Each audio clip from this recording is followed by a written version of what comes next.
Gavin Holburn here. I am the ex-chairman of the junior committee, and I'm filling in this area for Paul Sullivan, who's our current chairman, and I'm at Glenbrook Bowling Club.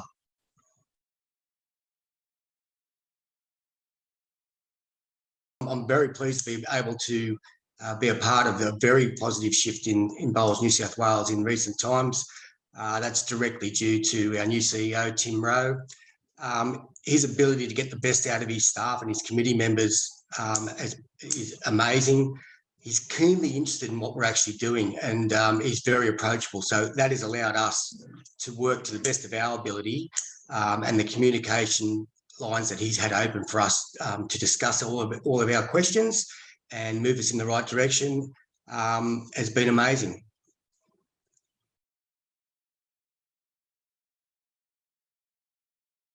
Our biggest issues that we've had as part of the junior committee is communication with our juniors and with their parents, especially coming out of the COVID period. We had lost contact with lots of people who had turned over 18, and we were exposed to a brand new bunch of juniors coming through, and we didn't have the communication processes in place to keep our juniors and their parents up to date, and the communication processes for them to contact us so that they could ask questions moving forward. Since we've got our new CEO, our communication processes have improved markedly. We've got a dedicated email line now for our juniors in our squads and their parents and carers to contact us, provide us with information on a monthly basis through their player activity sheets, and we can keep a much better eye on what's happening in areas that we can't actually get out and watch kids playing. That communication both ways is extremely important, and it's more so important after having that time away from a group of juniors through that COVID period. Reconnecting with our squad was extremely important. It was a big turnover. We're looking forward to moving forward to a communication pathway where all of our juniors and all their parents can contact us directly, so that we can provide information and answers and give whatever information out that people need.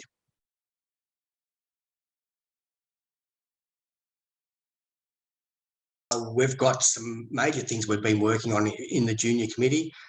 Probably first and foremost is actually looking towards a name change that will better reflect on what we want to do moving forward. That name's still yet to be looked at and named properly, but we're looking at a youth committee and youth and development committee rather than juniors. The wording juniors may indicate younger people. We want to move forward with the time and look to align with other sports throughout the state. The biggest one is actually having a strategic plan. We have a very good chairman coming on board now, Paul Sullivan, who has great skills in this particular area. That strategic plan is yet to be unveiled and worked upon, but it's going to include everything from growing participation amongst our juniors, talent identification, and also talent development, but also looking at the coaching pathways to interact with how our juniors get from one level to another. That coaching pathway has to be integral with what is happening with those juniors from club level to zone level and further. So that is something that we'll be looking at trying to not only devise but implement, and that obviously takes time, but we're looking forward to getting that through as quickly as we possibly can. The other main thing was, because of our new communication pathways, we've been able to get our squad announced and get back what's called their player activity sheets. So every player who's in our squad each month will email us a player activity sheet which outlines all their activities with regards to coaching, training and drills, as well as what events they've been in, maybe a comment about their performance, and lastly about their fitness.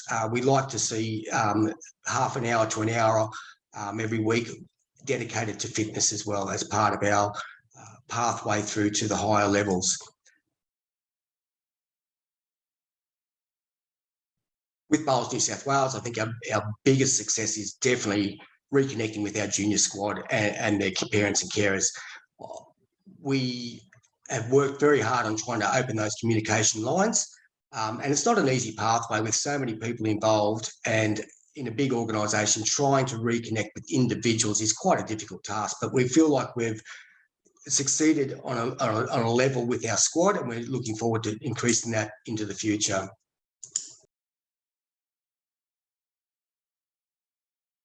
The top three things that we would like to do coming up into the future that are on our agenda at the moment are basically refining and implementing our strategic plan, which I've mentioned earlier. We want to further our communications with our squad and ensuring that we are aware of all of their performances and achievements, plus also gaining more awareness of players outside of our squads, what they're up to as well.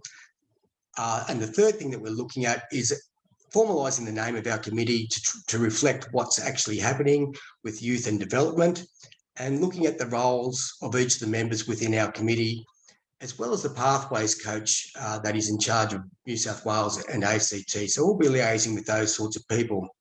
We'll also be looking at formalising state coaches within the junior program. So rather than just announcing coaches before going away to a nationals, we're hoping to have those coaches being part of that process right from the start of the year through to the nationals. So they're working with those particular players in the squads all the way through, so there's some consistency at that level.